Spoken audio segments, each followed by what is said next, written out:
He once made the world turn up the volume. But behind that roar was a man struggling just to breathe.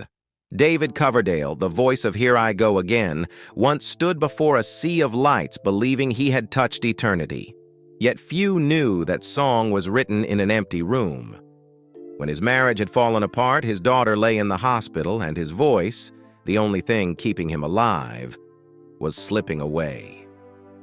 From an unknown young man chosen to replace Ian Gillan in Deep Purple, to the frontman later betrayed by his own band at the peak of Whitesnake, Coverdale has walked through every version of glory and hell. He once owed $3 million, was banned from singing, and watched the world applaud a man he no longer recognized. But he didn't disappear. He chose silence, and then returned. No fanfare, no noise, just one honest breath. This is not merely the story of a rock legend, it's the journey of a soul that burned itself to ashes and still found the courage to sing again, quietly. David Coverdale was born on September 22, 1951, in Saltburn by the sea, a cold, wind-battered coastal town in northern England where the air tasted of salt, the fog never lifted, and life moved slowly, as if even time itself were tired. It was a land of dock workers and coal smoke, of gray afternoons where joy rarely made a sound. Amid that landscape grew a fair-haired boy with gentle eyes and a quiet soul, caught between the diligence of the working class and the pull of his own artistic dreams. He was the only son of Thomas and Winifred Coverdale, a middle-class family trying to rebuild life after the war. His father, Thomas, was a painter who worked for local print shops and construction sites, spending his days among the smell of oil paint, wet paper, and unfinished canvases. His mother, Winifred, was a kind but resilient woman who once sang in the local church choir. From his father, David learned patience and precision in every brushstroke. From his mother, he learned that to sing meant to feel, not to perform. One lived by color, the other by sound. And between them, David discovered that art wasn't just joy. It was the only way to keep the heart warm in a cold world. His childhood unfolded in a small house overlooking the sea, where the windows were always damp with mist and the wind howled through the tiles like a broken instrument. Between his father's half-finished paintings and his mother's gentle melodies, the boy lived in a world of solitude and imagination, where loneliness and music intertwined into one silent current. With no siblings to talk to, Coverdale learned to listen, to the wind, to the waves, and to his own heartbeat. The family's old radio became his closest friend. On long winter nights when the voices of Otis Redding, Sam Cooke, or Marvin Gaye poured from its speakers, he felt as though the world was opening before him. Those voices were more than music. They were the language of souls trying to survive loneliness, just like him. He attended Saltburn Primary School and later Redcar Grammar School, where teachers described him as quiet, serious, and often lost in thought. But when he stepped on stage during school performances, he transformed. His voice, deep, rough, and strangely mature, filled the hall and stilled the room. No one predicted stardom. They only whispered about the boy who sang as if he carried the English winter inside his chest, heavy, melancholic, yet fiercely alive. In the years that followed, music ceased to be a pastime and became a refuge. While other boys turned to sports or pubs, David turned to sound.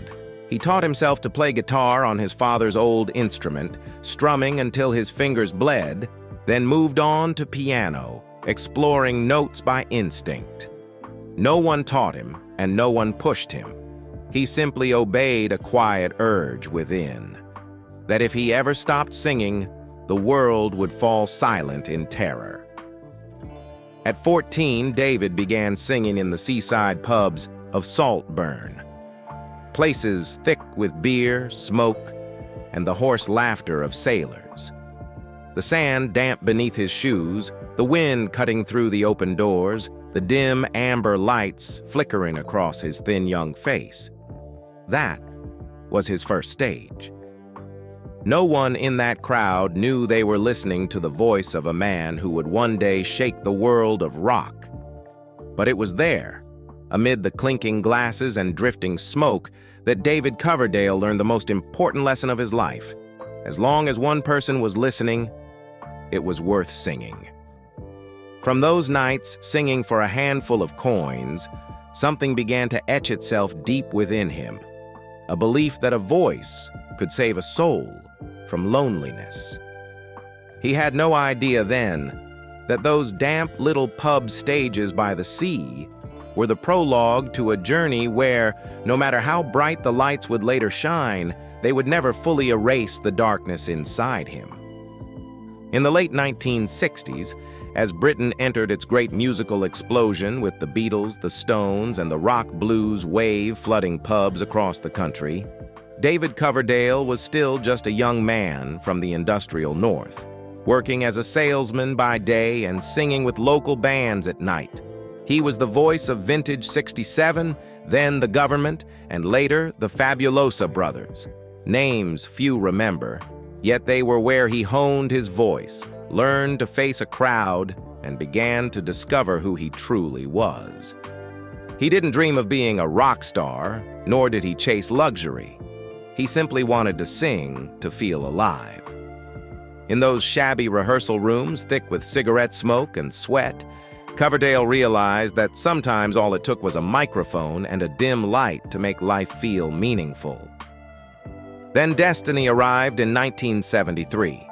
One afternoon, while reading a music magazine, he came across a tiny ad, Deep Purple seeking new vocalist. It was an almost impossible opportunity to replace Ian Gillan, a global icon of hard rock. But Coverdale, barely in his early 20s, decided to try. He recorded a simple demo tape, no backing track, no effects, just his raw, emotional voice. A week later, the phone rang. He was invited to London for an audition. That day, in a room full of long-haired men with rock star swagger, Coverdale stood out. Short hair, a plain suit, the shy expression of a salesman fresh off his shift. But when he sang, the room fell silent. No one thought he could ever fill Ian Gillan's legendary shoes, yet precisely because he didn't try to imitate, he was chosen. From a man who had never stood on a major stage, David Coverdale suddenly became the new frontman of one of the biggest bands in the world.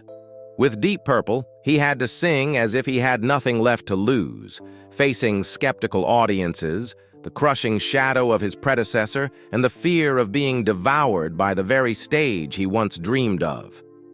But amid that storm, something strange happened. His voice, warm, deep, and laced with an unnamed sorrow, began to make the world listen. And that was only the beginning of a long journey where glory and pain would forever define the man named David Coverdale. When the door to Deep Purple opened, Coverdale stepped straight into the storm. And within months, the history of British rock had changed.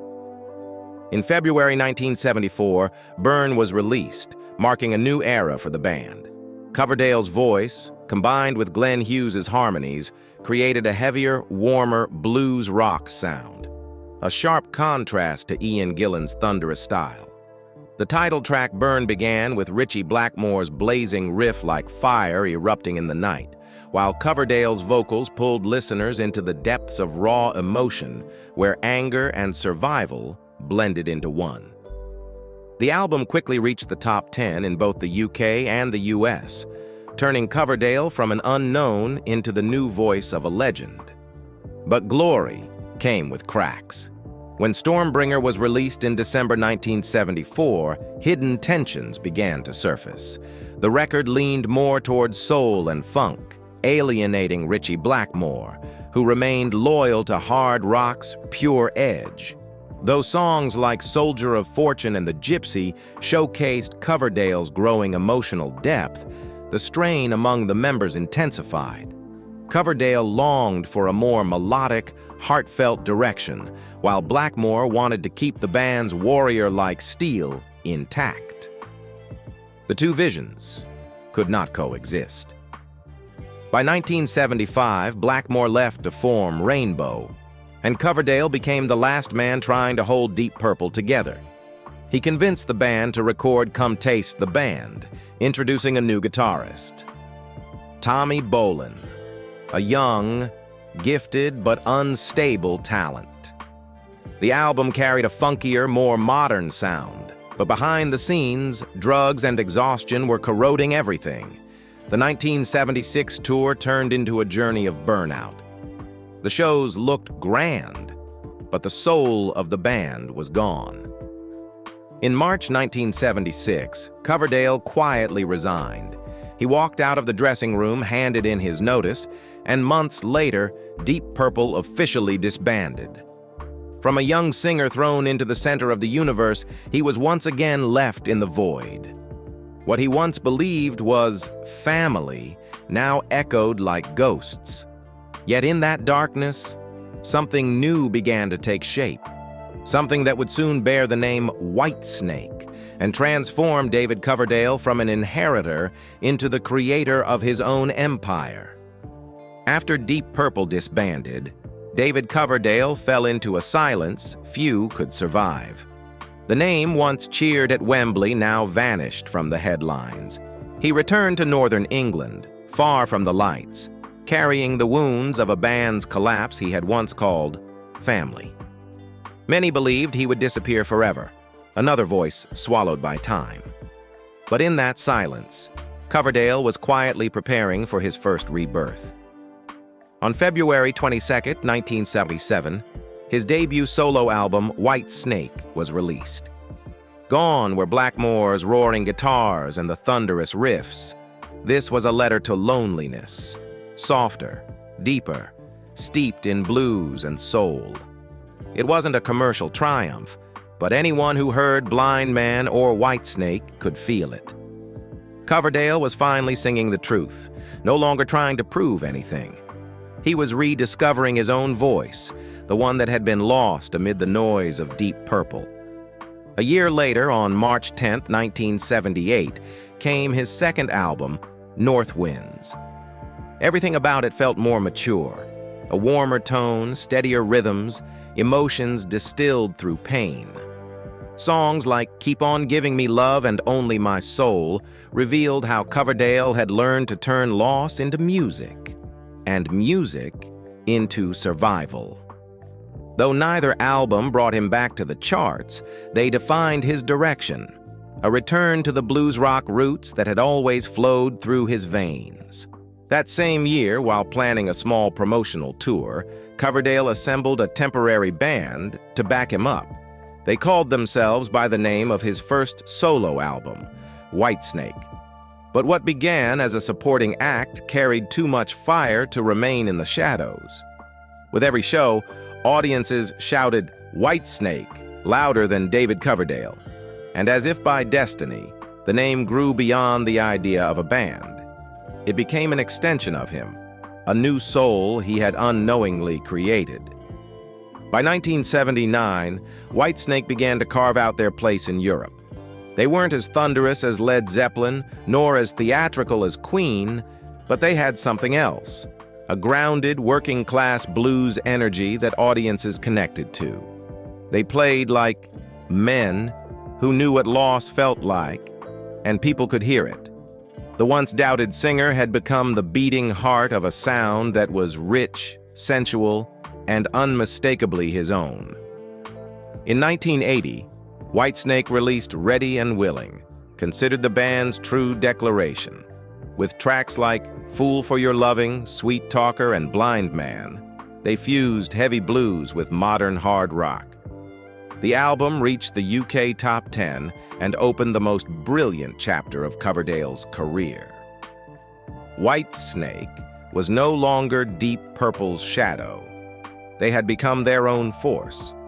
A year later, in 1981, Come and Get It continued their success, softer and more seductive, reflecting Coverdale's growing finesse in channeling masculine power through music. Songs like Don't Break My Heart Again and Would I Lie to You brought Whitesnake closer to mainstream audiences without losing their blues rock soul. But fate was not done with him. In 1982, at the height of their success, Coverdale halted everything when his daughter Jessica fell ill with meningitis. Sitting by her hospital bed, he faced the deepest fear of his life. When he returned to the studio, the band's unity had fractured and many members had left. Still, by year's end, he completed Saints and Sinners, a somber record that closed the European chapter of Whitesnake. Then came 1984. Betting everything on a new dream, Coverdale set his sights on America.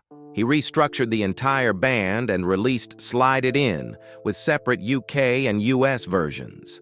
The US edition, remixed to sound sharper and more modern, opened the real door to the MTV era. Songs like Love Ain't No Stranger and Slow and Easy dominated airwaves, and Coverdale was hailed as the most seductive voice in British hard rock. But 1987 was the explosion. The self-titled Whitesnake album became a global phenomenon. Here I Go Again hit #1 on Billboard, and Is This Love reached #2, a rare feat for a British act during America's rock reign. The video for Here I Go Again, with actress Tawny Kitaen dancing atop a white Jaguar, became an icon of the 1980s. The world now knew Whitesnake, and Coverdale was a bona fide superstar in the United States. Yet glory came with a heavy price. At the height of success, internal tensions tore the band apart. Nearly every member was replaced. Only Coverdale remained. His strained relationship with guitarist John Sykes, co-writer of most of the album, destroyed the camaraderie that once fueled the group. Coverdale began to feel isolated within the empire he had built. By 1989, he released Slip of the Tongue, recorded with virtuoso guitarist Steve Vai. The sound was technical, flamboyant, and drenched in the glossy excess of late 80s hair metal. The album sold well, but to Coverdale, it was a clear sign that Whitesnake had drifted too far from its blues-born soul. On September 26, 1990, after completing the Slip of the Tongue World Tour, he announced Whitesnake's temporary disbandment. As tens of thousands roared around him, he felt only one thing: emptiness. The stage lights no longer meant freedom. They only reflected the exhaustion of a man who had been singing too long to hide his pain. When the door of Whitesnake closed, David Coverdale didn't rest. He simply stepped back to breathe, to remember, and to rediscover his own voice after too many years of noise. In 1993, he surprised the entire rock world by joining forces with Jimmy Page, the legendary guitarist of Led Zeppelin, in the Coverdale Page Project. Two souls from different worlds, one rooted in blues, the other in mythic hard rock, met and created a sound both wild and timeless. The self-titled album carried the spirit of Led Zeppelin, yet was grounded in Coverdale's raspy, sensual voice, showcased in songs like Shake My Tree and Take Me for a Little While. Though short-lived, the project restored his confidence and proved that Coverdale could stand beside legends, not as a replacement, but as a voice with its own identity. After that, in the mid-1990s, he chose silence. No scandals, no tours, no stages. Whitesnake went into hibernation, while he retreated to family life and nature. But that quiet was not withdrawal. It was a time for him to learn how to create again without being consumed by his own fame. By 2000, Coverdale returned with the solo album Into the Light. It was the most personal work he had ever made. No more glossy snakeskin, just a man standing in the open, singing about loss, redemption, and fragile faith. Songs like River Song and Don't You Cry sounded like whispered confessions. more of an inner journey than a performance. The album didn't storm the charts, but it closed a long chapter of struggle and opened a new one of renewal. In early January 2003, David Coverdale reformed Whitesnake, not to chase glory, but to redefine what a musical family meant. The band toured across the US and Europe, welcomed by fans as the return of a survivor from the chaos of the 1980s. Standing on stage again, he sang no longer to prove anything, but to thank those who had never left. In 2008, after more than a decade away from the studio, Whitesnake released Good to Be Bad. The title said it all. A playful nod that being good or bad didn't matter, as long as one could still sing. Blending classic rock with modern energy, the album proved the band could still thrive in a new century. Tracks like Can You Hear the Wind Blow and All I Want, All I Need showed that though Coverdale's voice had deepened, it retained a rare gravity and power. 3 years later, in March 2011, Whitesnake released Forevermore, an album not of young men hungry for conquest, but of a man who had lived long enough to understand the cost of every triumph. The riffs were still fierce, but they no longer screamed. They pulsed like the heartbeat of maturity from someone who had lost more than he had gained, yet still believed in love and music. Amid layers of guitars and drums, Coverdale's voice sounded rough, raw, and heavy, the confession of a man who had fallen but chosen to rise again. Forevermore wasn't a farewell, but his way of saying, "I'm still here even though the world has changed." Then, on May 15, 2015, he did what few dared. He turned back time. The Purple Album wasn't just a collection of covers, it was a conversation between two David Coverdales, the 22-year-old who trembled when he first joined Deep Purple, and the silver-haired man looking back after 4 decades. When Byrne played, it was no longer the fire of youth, but the warmth of memory. Stormbringer carried the weight of forgiveness, and Soldier of Fortune sounded like a farewell, not to someone else, but to a piece of his own youth.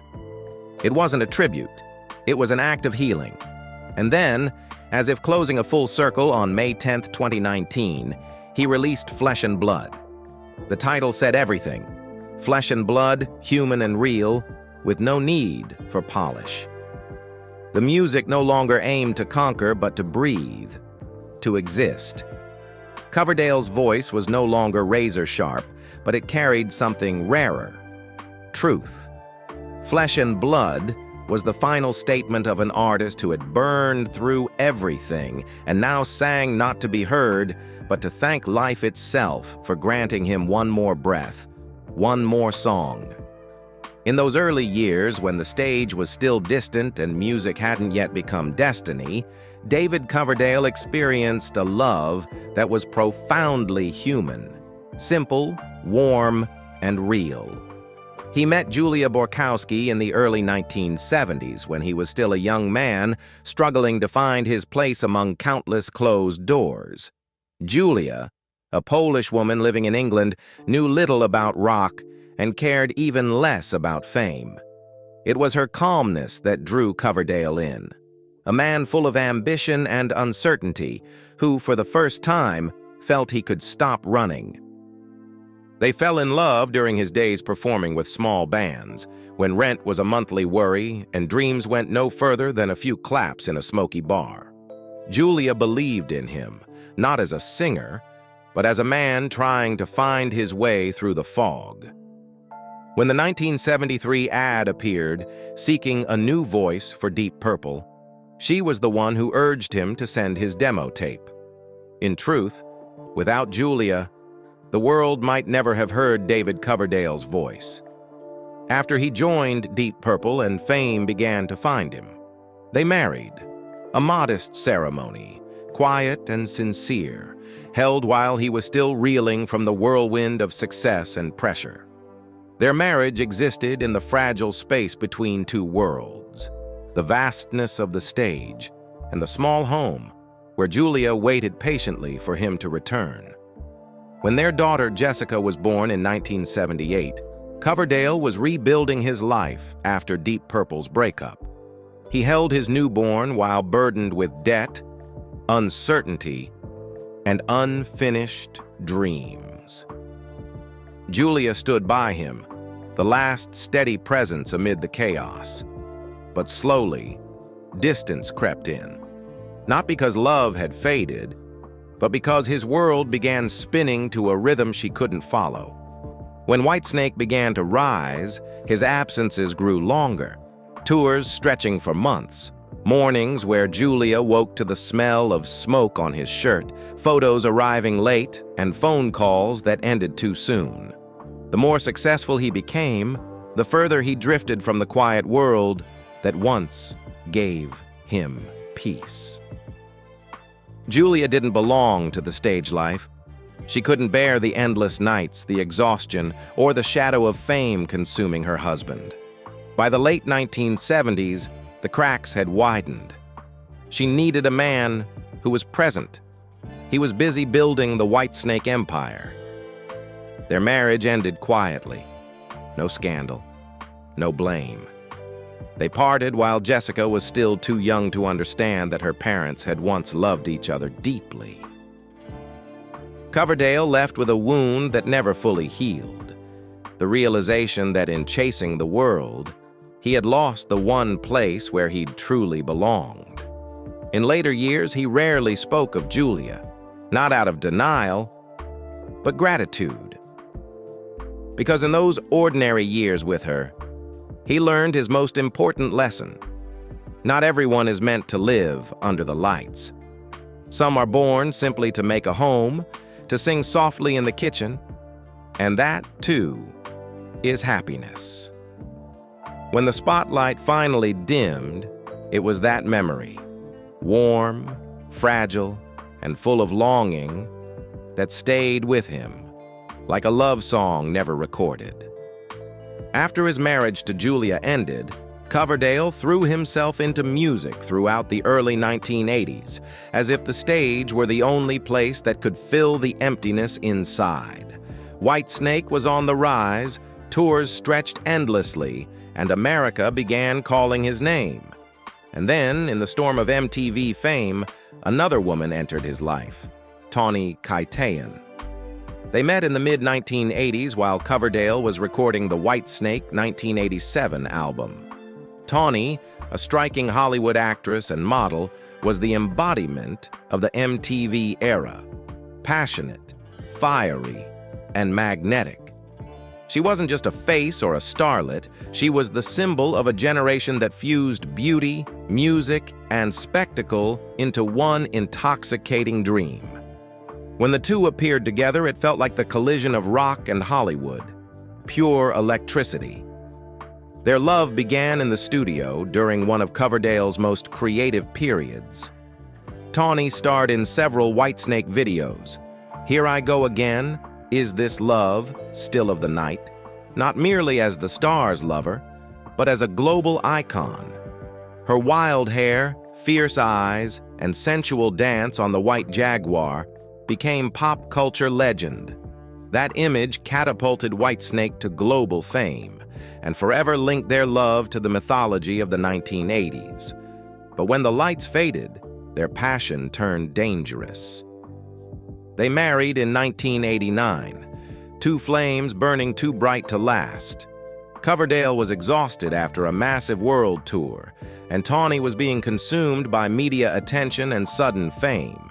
They fell in love at the peak of their egos, and for that reason, neither could step back to save what they had.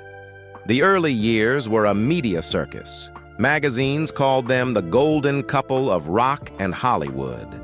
But behind closed doors, the differences grew impossible to ignore. Coverdale was introverted, drawn to silence after the chaos of touring, while Tawny thrived on attention. Every moment needed to be seen. When he buried himself in the studio, she felt abandoned. When he came home drained, she longed for the glamour of the spotlight. Within 2 years, their marriage began to crumble. Not with public scandal or betrayal, but with quiet fatigue. Jealousy, loneliness, and incompatible visions of happiness slowly tore them apart. They separated quietly, without bitterness, without spectacle. Two people who once burned for each other simply ran out of places to meet. When the marriage ended, Coverdale remained silent. He gave no interviews, blamed no one, perhaps because he knew that love had given him both heaven and hell. With Tawny, he had reached the pinnacle of fame, image, and desire, and at that very height discovered how easy it was to lose himself. Years later, many said that Whitesnake in the 1980s was the mirror of Coverdale and Tawny, beautiful, fiery, and doomed, shining too brightly to last. And though he never spoke her name again, her image stayed etched in him, like a memory carved in stone. The memory of a man who once had everything, only to realize that no amount of light could save a love lost in its own glow. When that chapter ended, Coverdale returned once again to himself, alone, starting over, and learning once more that not every wound is meant to fade. Some pains exist only to remind us how deeply we once lived. After the storm named Tawny Kitaen had passed, David Coverdale quietly disappeared from magazine covers and camera flashes. He withdrew from the noise of MTV and spent the early 1990s rediscovering who he was, weary, scarred, and uncertain of what home even meant anymore. It was during that stillness that he met Cindy, the woman who would become the most enduring presence in his life. Cindy wasn't from the stage or the music world. She was a writer, calm, private, with the gentle insight of someone who had seen much. They met in the mid-1990s, when Coverdale was rebuilding his musical life, no longer touring endlessly, just quietly writing and recording near Lake Tahoe, using music as a form of healing. Cindy entered his world like a quiet breath, a rare moment of peace for a man who had spent decades talking only to his loneliness. There were no explosions, no headlines. Their love came slowly, steadily, meaningfully. Cindy didn't fall for David Coverdale the rock star, the man who once commanded arenas. She loved the one who made tea, who sat silently watching the wind move through the trees. Her serenity allowed him to shed the armor of fame he had worn for so long. They married in 1997 in a small ceremony. No press, no cameras, just music and a few close friends. A year later, their son Jasper was born, opening a new chapter in the life of a man who thought he'd never be a father again. It was then that Coverdale truly found himself, not on stage, but in the quiet mornings with his family. Though Whitesnake continued, he no longer let fame dictate his life. Every tour was carefully planned so he could be home by autumn, when Cindy liked to write on the porch and Jasper began a new school year. Their life wasn't glamorous, but it was whole, the kind of peace only those who've lost everything can appreciate. Of course, no marriage is without strain. There were times when music pulled him away, when loneliness crept in and Cindy felt left behind. But unlike before, he didn't run. Coverdale learned to listen, to apologize, to hold on to the woman who stayed when the world had once walked away.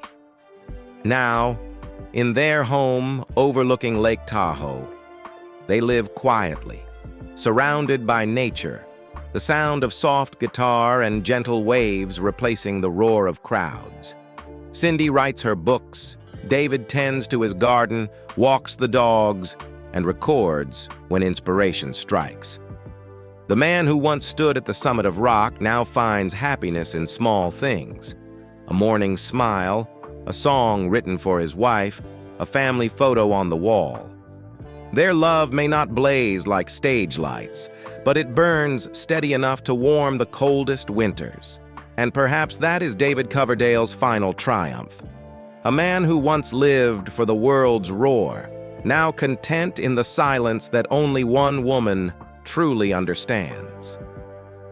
David Coverdale's life is a series of silent resurrections, not from small failures, but from collapses that could have ended everything.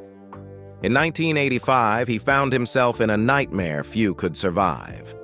Nearly $3 million in debt after being deceived by corrupt managers and fraudulent contracts, and from spending everything to regain his creative freedom.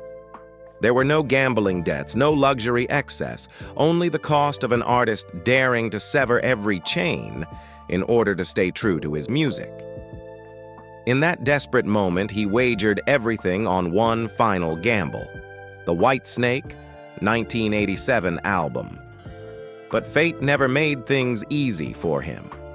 In the middle of recording, Coverdale lost his voice completely, the result of severe sinus infection and mental exhaustion.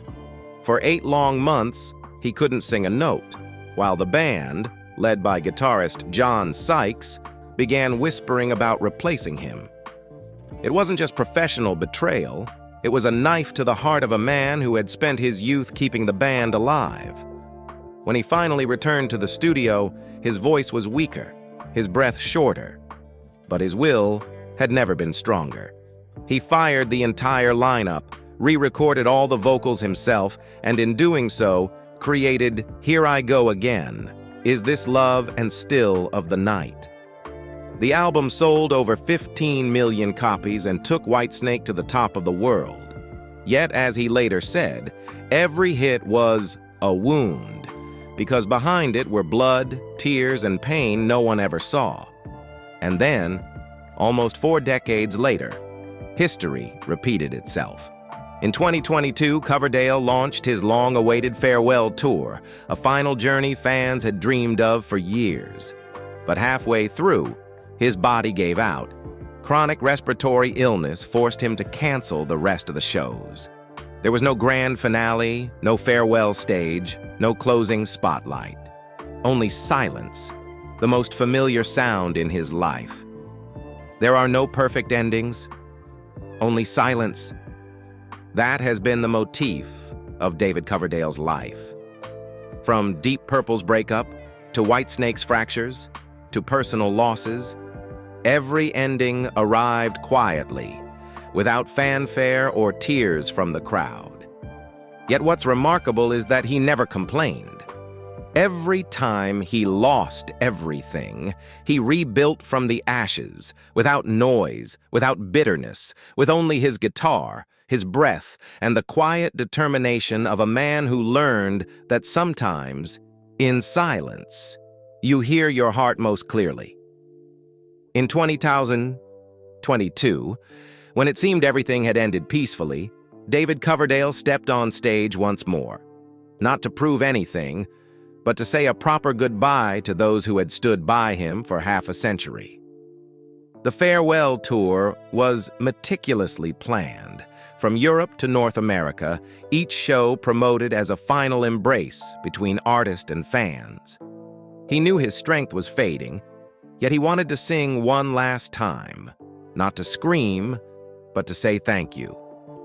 But as always, destiny had other plans. Midway through the tour, Coverdale suffered serious respiratory and lung problems, his health declining to the point that multiple shows had to be canceled. Several other band members also fell ill, and the farewell journey ended halfway. There was no final concert, no curtain call, just a short announcement to fans. The tour was canceled due to health reasons.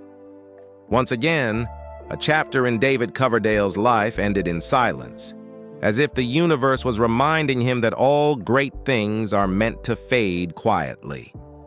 But he didn't stop there. In 2024, as rock faded from the global spotlight, Coverdale released Into the Light, the solo albums, a complete collection of his solo works. There was no big campaign, no media circus, just a simple message to his loyal listeners. Listen again, but this time, with your heart. Into the Light was more than a musical anthology. It was a personal memoir, a gathering of every voice he had ever been. From the fire of youth to the ache of loss and the peace that followed. In a world where everything is amplified, David Coverdale chose to end with the softest sound, his deep, husky voice fading gently into time. No more tours, no promises of return. Only one truth remained. The man who once lived in the roar of millions had finally found the rarest sound of all, the sound of peace. After more than half a century across the peaks and valleys of rock, David Coverdale leaves behind a legacy not measured in platinum records or MTV spins, but in something far rarer, the endurance of a soul that refused to go out. He was never the loudest name on the list. Not as mythic as Robert Plant, not as reckless as Axl Rose, not as immortal as Freddie Mercury, yet he stood among the few who belonged to two of Britain's great rock legacies, Deep Purple and Whitesnake, two worlds that couldn't be more different, both forever marked by him. In Deep Purple, Coverdale never tried to imitate Ian Gillan. He did something harder. He redefined the band's soul. His voice didn't soar upward, it drew listeners downward, into the blues, into the working-class heart of 1970s England. Then in Whitesnake, he transformed that same instinct into the language of a new generation, louder, bolder, more sensual. Here I Go Again, Is This Love, and Still of the Night were not just songs, they were declarations of an era. The era of wild hair, leather jackets, and hearts that wanted love but feared breaking. And as time cooled the fire, his music endured, not for its perfection, but for its honesty. That gravelly voice had passed through decades of microphones, yet it still carried one unchanging thing: truth. He sang from experience, from loss, from the unshakable will of a man who had risen from ashes too many times to care about being flawless. By 2025, he no longer appears on stage. Whitesnake lives on, but it no longer needs him under the lights. Now, David Coverdale exists within his own music, from Burn, 1974, to Flesh and Blood, 2019, a full circle closed in silence. At 73, he doesn't seek praise. He simply wants to leave behind one quiet truth, that a man can lose everything, again and again, and still keep the most human part of his heart alive. Not everyone who shouts the loudest is truly heard. Some choose to whisper. And still make the world stop and listen. David Coverdale is one of them. If the story of David Coverdale moved you, amid the noise of this world, share your thoughts below. When did you first hear him sing? And which of his songs has stayed with you? Leave a comment, hit subscribe, and join us as we continue to explore the lives of those rare souls who lived, burned, and still echo through the memory of music.